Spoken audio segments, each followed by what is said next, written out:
So the always controversial Black Rifle Coffee Company is in trouble once again. News just came out that the company has been sued for defrauding their customers and their shareholders. So let's talk about this doozy. But real quick before we jump into this video, I want to thank the sponsor of this video, which is USCCA. Through your membership, you get training, education, and self-defense liability protection. So if you carry a firearm, I highly recommend you take a look into USCCA, and I'll put a link to them down in the details section. So like I said in the intro, in this video, I want to talk about some concerning news that I saw pop up in my newsfeed just the other day. The news was that Black Rifle Coffee Company has been sued on behalf of some shareholders for intentional violations of security laws and fraud. 1791 Management is the plaintiff who filed the lawsuit against Black Rifle Coffee Company, and also they sent a strongly worded letter to Evan Hafer, the CEO of Black Rifle Coffee. In the letter and the lawsuit, 1791 claims that the company and Evan Hafer specifically caused significant harm to its shareholders and also to military veterans. The ultimate claim of the letter and the lawsuit is that Evan and maybe others within the company are using the company's stock to line their own pockets to the detriment of those who bought in to the stock to support the company. Now, before I go more into this letter and the lawsuit and the background surrounding Black Rifle Coffee Company, I want to let you all know about my relationship with the company. In reality, I have no affiliation with Black Rifle Coffee Company. I have, however, talked with the owner, Evan Hafer, in the past. Prior, when some of these other issues came up, I was contacted by him. That was because when some of these issues and things originally happened, I put out a video and that led to them reaching out to me. Since then, I have really had little to no contact with Evan or anyone else within the company. I also want to note that before any of this stuff ever happened, I was a huge fan of Black Rifle Coffee Company. And a lot of my older videos, you can even see me wearing a lot of their apparel. So I want to put that out there that I was a huge fan of Black Rifle Coffee Company. I'm much kind of in the gray area now with the company. I've talked with Evan in the past. And also I want to let you guys know that I am an affiliate of a different coffee company called Blackout Coffee, not to be confused with Black Rifle Coffee. My relationship with Blackout Coffee is really simple. I'm an affiliate of them. I sometimes have links to their coffee down in my detail section. That's in the detail section if you guys want to check that company out. And again, I'm just an affiliate and I get commissioned sometimes when I make sales. So now that everything is on the table, let's talk about Black Rifle Coffee Company and the road that has led to this recent concerning letter and lawsuit. Many in the Second Amendment community have increasingly become concerned about the activities of Black Rifle because of two main situations. The first was the major blowout in regards to Kyle Rittenhouse. As many of you may recall, in November of 2020, Kyle Rittenhouse made bail. In his first picture after making bail, he was seen wearing a Black Rifle Coffee Company shirt. One of the ambassadors of the company retweeted that picture of Kyle wearing the shirt and then put his personal affiliate link to Black Rifle Coffee on that tweet. And that is really where all the storm and issues with Black Rifle started. Subsequent to that tweet, various companies and news sources started to attack Black Rifle for sponsoring Kyle. In my prior discussions with Evan, he also mentioned they started to receive calls from their vendors, distributors, and even their bank about pulling the plug on them because of the picture, which was indicating that Kyle was sponsored by the company. Because of this and the pressure, Black Rifle Coffee decided to put out a statement. In the original statement, they stated that we do not support legal advocacy efforts. We do not support nor do we have a relationship with the 17-year-old facing charges in Kenosha. We believe in the integrity of the legal justice system and support law enforcement officials. Essentially, Black Rifle was trying to distance themselves from the claims that they were sponsoring or even supporting Kyle. Well, the statements that were distancing themselves really upset a lot of people on the Second Amendment side. There were also concerns about prior donations to liberal candidates by Evan Hafer, who again is the CEO, which brought concerns that the claimed right-leaning company was really supporting the other side. Now, all of that was big news for a while, but eventually it died down.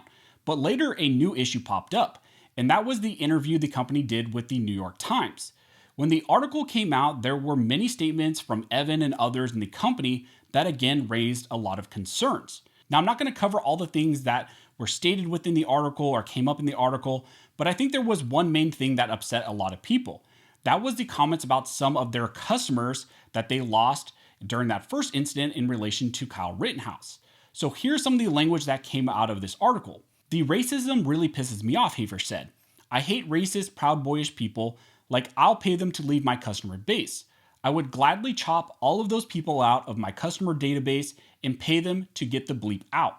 From that discussion, many people got the impression that Black Rifle was attacking many in their conservative customer base and playing into liberal narratives about their own customers. In contrast, Black Rifle came out after those statements and clarified that they were not claiming all conservatives were this way, but instead were simply saying that they don't support racism regardless of political party. Again, all of that eventually blew over, but the company again lost a lot of customers. Then earlier this year, the company announced that they were going to go public. Well, now we have some more bad news coming out that a lawsuit has been filed against the company for fraud, and a large shareholder is specifically calling out Evan Hafer in a letter.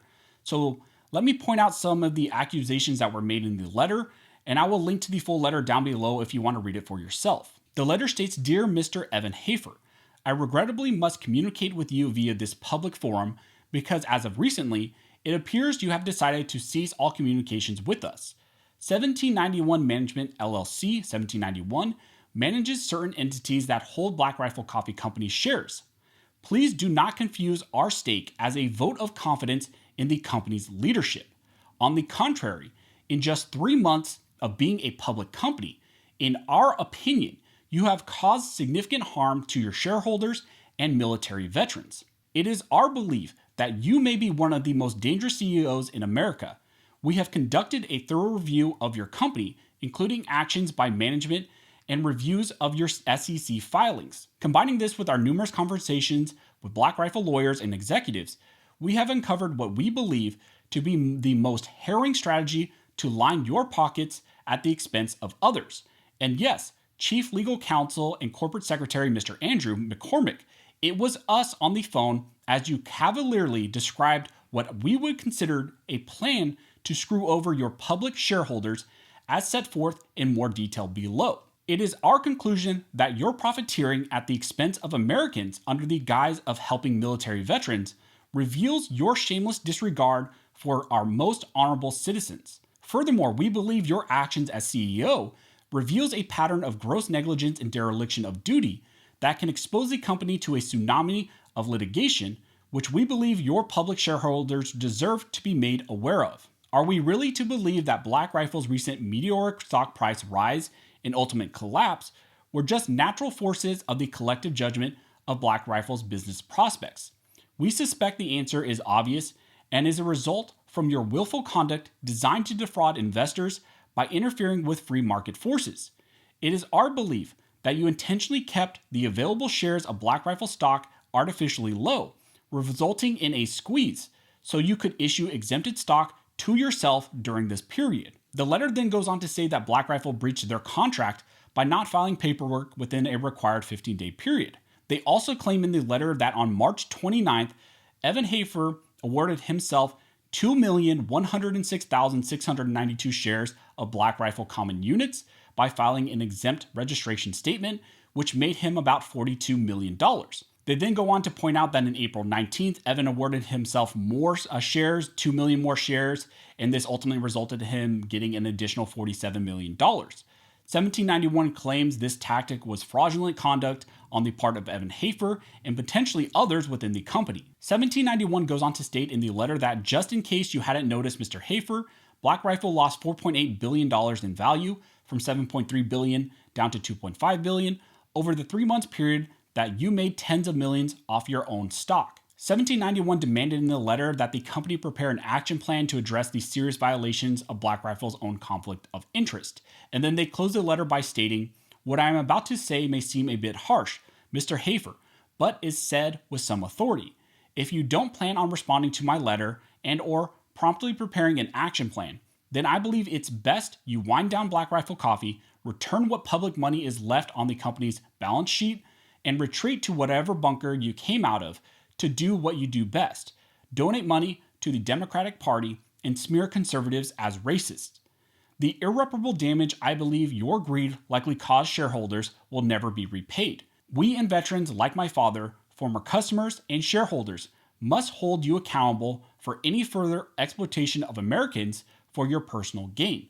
Yours very truly, Jonathan Wallentine." I looked up the author of this letter, and his bio stated that he's a mathematician, actuary, finance practitioner. He was a CEO of a company that deals with finance. So again, someone who knows a lot more about this than me, but you can kind of take that with a grain of salt or a grain of sand, whatever. Because again, it seems like there is a personal vendetta that's been kind of reflected in the letter. Now, I did also pull the lawsuit that was filed against Black Rifle, And Black Rifle is being sued for breach of contract, breach of fiduciary duty, promissory fraud, constructive fraud, and for a violation of California's Corporations Code. In the lawsuit, 1791 is seeking damages in the amount that exceeds $5 million, along with punitive damages and interest as well. So again, not a great look for Black Rifle Coffee Company. We will see how this all plays out. We will see how the lawsuit plays out and if there's any validity to what actually happened as far as fraud. I do want to note that this really could just be a disgruntled investor fund or individual investor. I'm not sure, that is just mad about losing a lot of money. I don't know enough about finance or this world to make a judgment call on my own. All I can do is reflect the letter that was sent to Black Rifle and reflect the letter and the lawsuit and the claims that are being alleged against Black Rifle. But again, allegations being made against a company that a lot of people are already really concerned about. So if you guys have any questions, go ahead and comment down below and I'll try to answer the best of my ability.